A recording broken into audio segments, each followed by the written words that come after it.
Class 10th math chapter number 8.4 का introduction है।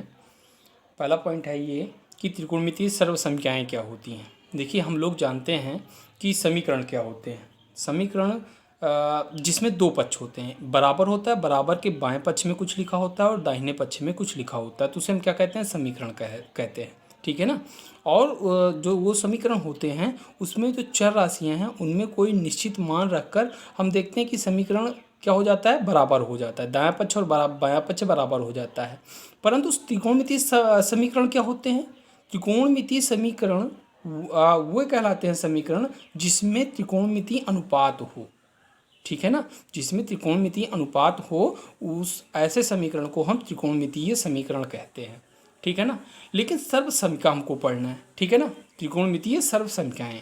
ठीक है ना। तो त्रिकोणमितीय सर्व समीकरण भी क्या होती हैं, त्रिकोणमितीय समीकरण ही होते हैं। ठीक है ना। लेकिन ऐसे त्रिकोणमितीय समीकरण जिसमें चर के किसी भी चर क्या है, जैसे हम एक मान लीजिए लिख लें कोई भी एक मान, जैसे मान लीजिए कि हमने लिख लिया साइन थीटा बराबर 5/6। ठीक है ना, या 1/2 लिख लिया। ठीक है ना। तो थीटा का कोई भी मान यहाँ पे रख दें और यहाँ पे चर क्या हुआ, यहाँ पे चर आपका थीटा है। क्यों? क्योंकि थीटा ही चेंज होता है, कोण, ये थीटा जो है कोण है और कोण का मान हमेशा बदलता रहता है, इसलिए हम इसको चर कहते हैं। ठीक है ना। तो अगर हम बात करें कि इस त्रिकोणमितीय समीकरण की, तो थीटा का अगर कोई भी हम मान यहाँ पे रखें और हमारा अगर दायां पक्ष और बायां पक्ष दोनों बराबर आ गया तो वो क्या कहलाता है, हमारा त्रिकोणमितीय सर्वसंख्या कहलाती है। ठीक है ना, कोई भी मान रखने पर। ठीक है ना। और अगर कोई निश्चित मान रखा जाए तब हमारा क्या कहते हैं, दायां पक्ष और बायां पक्ष बराबर हो जाए तब वो क्या कहलाता है, वो त्रिकोणमितीय समीकरण कहलाते हैं। बात समझ में आई। तो हम यहाँ पे एक त्रिकोणमितीय सर्वसंख्या के लिए एक परिभाषा लिख देते हैं। क्या? ऐसा त्रिकोणमितीय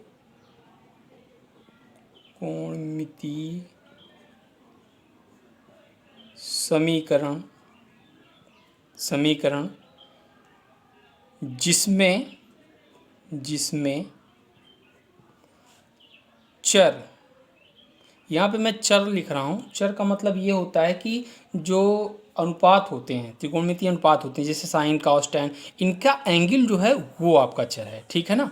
तो जिनमें ऐसा त्रिकोणमितीय समीकरण जिसमें चर का कोई भी ठीक है ना, चर का कोई भी मान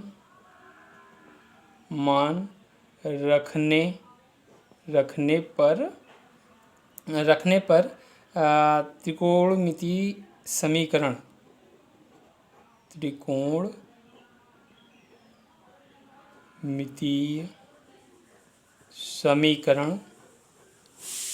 संतुष्ट हो जाए।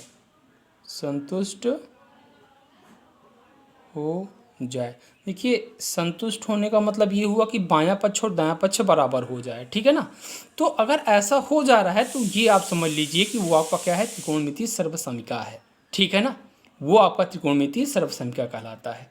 अब देखिए, हम एक काम करते हैं कि एक राइट एंगल ट्रायंगल लेते हैं। मान लीजिए ये आपका एक राइट एंगल ट्रायंगल है जिसमें कोण भी आपका 90 डिग्री का है। ठीक है ना। तो अगर हम पाइथागोरस प्रमेय की बात करें, पाइथागोरस प्रमेय, तो देखिए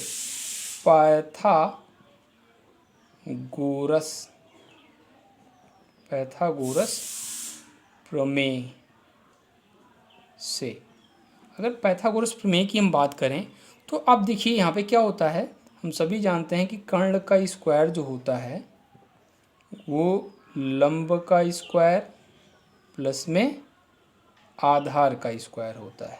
ठीक है ना।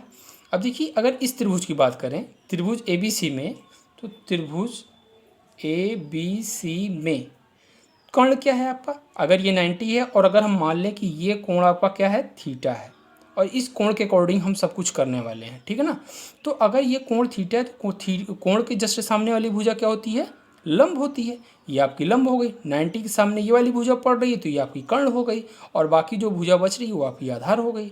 तो अब इस ट्रायंगल में अगर हम रखें, पाइथागोरस प्रमेय लगाएं तो क्या आएगा, कर्ण का स्क्वायर मतलब AC का स्क्वायर, AC का स्क्वायर बराबर लंब क्या है, BC है, तो यहाँ पे BC का स्क्वायर, प्लस में आधार क्या है, AB है, तो यहाँ पे AB का स्क्वायर।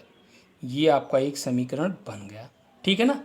अब देखते हैं क्या कि जो ये समीकरण 1 है, अगर इस समीकरण में हम AC स्क्वायर से भाग कर दें तो क्या होता है, ठीक है ना। समीकरण 1 में AC स्क्वायर से भाग करने पर, अगर हम भाग कर रहे हैं तो देखिए क्या हो रहा है, यहाँ पे हो जाएगा AC का स्क्वायर, ठीक है ना, बटे AC का स्क्वायर, बराबर में BC का स्क्वायर बटे AC का स्क्वायर, प्लस में AB का स्क्वायर बटे AC का स्क्वायर हो जाएगा, ठीक है ना। अब यहाँ पे देखिए AC का स्क्वायर ये तो कैंसिल आउट हो गया, तो यहाँ पे 1 हो जाएगा, इज इक्वल टू BC का स्क्वायर अपान AC का स्क्वायर, हम इसको क्या लिख सकते हैं, BC अपान AC का होल स्क्वायर लिख सकते हैं, और इसी प्रकार इसको AB अपान AC का होल स्क्वायर लिख सकते हैं ना। अब देखिए यहाँ पे 1 इज इक्वल टू, अब ध्यान से देखिए ये आपका BC अपान AC है, ठीक है ना। BC क्या है आपका, BC आपका लंब है, AC क्या है आपका कर्ण है, तो लंब बटे कर्ण किस में आता है, अगर हम ट्रिक से देखें तो LAL, लाल बटे का के ए। अब देखिए ध्यान से BC अपान AC, BC क्या है लंब है, AC क्या है कर्ण है, तो लंब बटे कर्ण किस में आता है, साइन में आता है, तो ये इसको हम लिख सकते हैं क्या, साइन, और ये आपका एंगल है तो इसलिए हम थीटा, इसी एंगल के अकॉर्डिंग हम इसको लंब, आधार और कर्ण माने हैं, ठीक है ना। तो इसीलिए यहाँ पे क्या हो जाएगा, साइन थीटा का होल स्क्वायर, ठीक है ना, और प्लस में AB अपान AC, AB आपका आधार है और AC आपका कर्ण है, तो आधार बटे कर्ण किस में आता है, आधार बटे कर्ण आता है आपका कास में। देखिए पहला साइन, दूसरा कास, तीसरा टैन, और इसको उल्टा करते जाएंगे पीछे से तो कॉट से कॉसेक होता है, ठीक है ना। तो यहाँ पे क्या हो जाएगा आपका कॉस थीटा का होल स्क्वायर। अच्छा, इस चीज़ को हम ऐसे भी लिख सकते हैं क्या, इस साइन थीटा का होल स्क्वायर को लिख सकते हैं क्या, साइन स्क्वायर थीटा, ठीक है ना, प्लस में इसको लिख सकते हैं cos square theta is equals to, ये आपका क्या था 1, तो ये आपका क्या है, पहला त्रिकोणमितीय सर्वसमिका है, ठीक है ना। अब ध्यान से देखिए कैसे, थीटा का मान हम कुछ भी रख लें, थीटा बराबर कुछ भी ले लें, लेकिन हमको हाई स्कूल में केवल कहाँ से कहाँ तक पढ़ना है, 0 से 90 डिग्री के बीच में पढ़ना है। तो मतलब जो हमारा थीटा है वो 0 डिग्री हो या 0 डिग्री से बड़ा हो, और 90 डिग्री हो या 90 डिग्री से कम हो, तब के लिए हम ये सर्वसमिका का उपयोग करेंगे, ठीक है ना। तो कहने का मतलब ये हुआ कि 0 से 90 डिग्री के बीच में कोई भी एंगल, या 0 और 90 को भी हम ले सकते हैं, कोई भी एंगल यहाँ पे हम रखेंगे तो, और उसको सॉल्व करेंगे, उसका मान रखेंगे, तो हमारा हर कंडीशन में हर एक बार क्या आएगा, 1 ही आएगा। समझ में आई बात, क्यों आएगा, क्योंकि ये आपका एक त्रिकोणमितीय सर्वसमिका है, ठीक है ना। तो यहाँ पे आप जैसे मान लीजिए 0 हम रख रहे हैं, तो कास 0 का मान 0 होता है, और कास 0 का साइन 0 का मान क्या होता है, 0 होता है, और कास 0 का मान 1 होता है, तो यहाँ पे 0 का स्क्वायर 0 हो जाएगा, और कास 0 का मान 1 होता है तो 1 का स्क्वायर 1 हो जाएगा, तो 0 में 1 जोड़ेंगे तो कितना आएगा, 1 ही आएगा। अब 30 रख लीजिए, 45, 60, 90, या आप 0 से 1 डिग्री रख लीजिए, 1 डिग्री का अगर मान हम निकाल पाएँ या कहीं से मिल जाए, और यहाँ पे दोनों थीटा के स्थान पे 1 डिग्री रख लें, 10 डिग्री रख लें, 9 डिग्री रख लें, कुछ भी रख लें, तो हमारा एटलीस्ट आएगा क्या, 1 ही आएगा। लेकिन हमको क्लास 9th में 0 से 90 डिग्री के बीच में ही पढ़ना है, ठीक है। तो ये आपकी क्या हो गई, ये आपकी पहली सर्वसंख्या हो गई, ठीक है। अब देखते हैं सर्वसंख्या नंबर 2। देखिए अब हम दूसरी सर्वसंख्या निकालने के लिए हम पहले ही समीकरण से उठाते हैं, ठीक है ना। तो देखिए पहले समीकरण में हमने क्या किया था, AC स्क्वायर से भाग किया था। अब एक काम करते हैं, किससे भाग कर दें, AB स्क्वायर से अगर भाग कर दें तो क्या आएगा, तो यहाँ पे देख लीजिए समीकरण एक में ए बी स्क्वायर से भाग करने पर, अगर हम भाग करते हैं तो थोड़ा देखिए ध्यान से क्या होगा। यहाँ पे ये आपका क्या था, ये आपका ए सी का स्क्वायर था, तो यहाँ पे हमारा क्या हो जाएगा ए सी का square dividing by A B का स्क्वायर, और इज इक्वल्स टू यहाँ पे क्या हो जाएगा, यहाँ पे आपका बी सी का स्क्वायर था तो यहाँ पे बी सी का square dividing by A B का स्क्वायर, ठीक है ना। और प्लस में यहाँ पे ए बी का स्क्वायर था तो यहाँ पे भी डिवाइड कर देंगे किससे, ए बी का स्क्वायर से। अब देखिए यहाँ पे ए बी का स्क्वायर ये तो कैंसिल आउट। अब इसको देखिए A C upon A B का होल स्क्वायर हम कर सकते हैं, बराबर में B C upon A B का होल स्क्वायर कर सकते हैं, और ये तो कटने के बाद 1 ही हो गया है, ठीक है ना। अब देखिए इस ट्रायंगल में फिर हम जाते हैं, देखिए A C upon A B मतलब ये आपका कर्ण था, तो कर्ण बटे आधार किस में आता है, कर्ण बटे आधार आता है सेक में। देखिए कर्ण बटे आधार, तो यहाँ पे ये क्या हो जाएगा सेक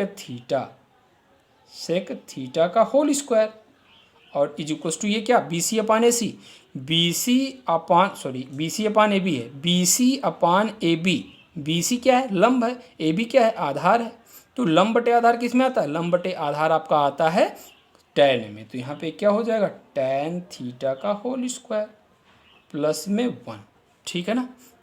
अब देखिए यहाँ पे क्या हो, इसको हम लिख सकते हैं क्या sec square theta is equals to tan square theta plus में 1, ये आपका क्या है दूसरी सर्व संख्या है। अच्छा ये क्यों है, ये अगर हम यहाँ पे थीटा का कोई भी 0 से 90 के बीच में या 0 और 90 को लेकर भी अगर कोई भी मान रखें तो हमारा क्या आएगा 1 ही आएगा, क्योंकि ये सर्व संख्या है, सभी मानों के लिए है, 0 से 90 के बीच में सभी मानों के लिए है, 0-90 भी उसमें इंक्लूड है, ठीक है ना। तो अब इसी चीज़ से समीकरण 1 से ही तो मैंने इसको भी निकाला ना, तो ये भी आपकी ये क्या है सर्व संख्या है, तो ये आपकी सर्व संख्या नंबर 2 हो गई। अब इसी प्रकार इसको हम सर्व संख्या 2 दे दें, ठीक है ना। अब तीसरा अगर देखें तो क्या है, यहाँ पे तीसरा भी है, हमने ए सी से भाग किया था, अब ए बी से भाग किया, अब अगर बी सी से भाग कर दें तो क्या आएगा, समीकरण 1 में बी सी स्क्वायर से भाग करने पर अगर करें तो क्या आएगा, देखिए ए सी का स्क्वायर अपान बी सी का स्क्वायर इज इक्वल्स टू क्या हो जाएगा बी सी का स्क्वायर अपान बी सी का स्क्वायर, और प्लस में क्या हो जाएगा ए बी का स्क्वायर अपान बी सी का स्क्वायर, ठीक है ना। अब यहाँ पे ध्यान से देखिए ये क्या हो जाएगा A C upon B C का होल स्क्वायर, और यहाँ पे देखिए ये तो कैंसिल आउट, तो यहाँ पे 1 प्लस में A B upon B C का होल स्क्वायर हो जाएगा। अब यहाँ पे ध्यान से देखिए A C upon B C क्या है, ए सी अपान बी सी कर्ण बटे लंब है, कर्ण बटे लंब, और कर्ण बटे लंब आता है किसमें कौशिक में, तो ये क्या हो जाएगा आपका cosec square theta is equal to 1 plus A B upon B C क्या है, A B upon B C आधार बटे लंब है, तो आधार बटे लंब किस में आता है कॉट में, तो ये आपका क्या हो जाएगा कॉट स्क्वायर थीटा, तो ये आपका क्या है ये आपका तीसरी सर्व संख्या है, ठीक है ना।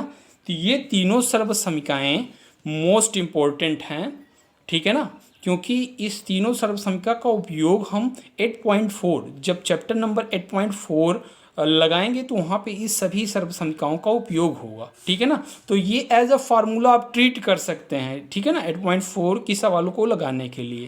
देखिए कुछ चीज़ें और भी हैं, कुछ फार्मूले और भी हैं। फार्मूले क्या हैं, वो त्रिकोणमितीय अनुपात ही हैं, उनको भी आप देख लीजिए और याद कर लीजिएगा। जैसे यहाँ पे देखिए साइन थीटा है, तो साइन थीटा को हम क्या लिखते हैं 1 अपान कॉसेक, ठीक है ना थीटा, और अगर इसको इधर ले जाएं मतलब जो भाग में कॉसेक इसको उधर ले जाएं और इसको इधर ले आए तो कितना हो जाएगा cosec theta is equal to 1 upon sine theta, ठीक है ना। अब देखिए कॉस थीटा बराबर क्या होता है, कॉस थीटा बराबर होता है 1 अपान सेक थीटा, और फिर इसको उधर ले आए तो क्या हो जाएगा sec theta is equal to 1 upon cos theta, ठीक है ना। अगर टैन थीटा को देखें तो क्या आएगा tan theta is equal to 1 upon cot theta होता है, कॉट को उधर ले जाए तो कितना आएगा, cot theta is equals to 1/tan theta. ठीक है ना।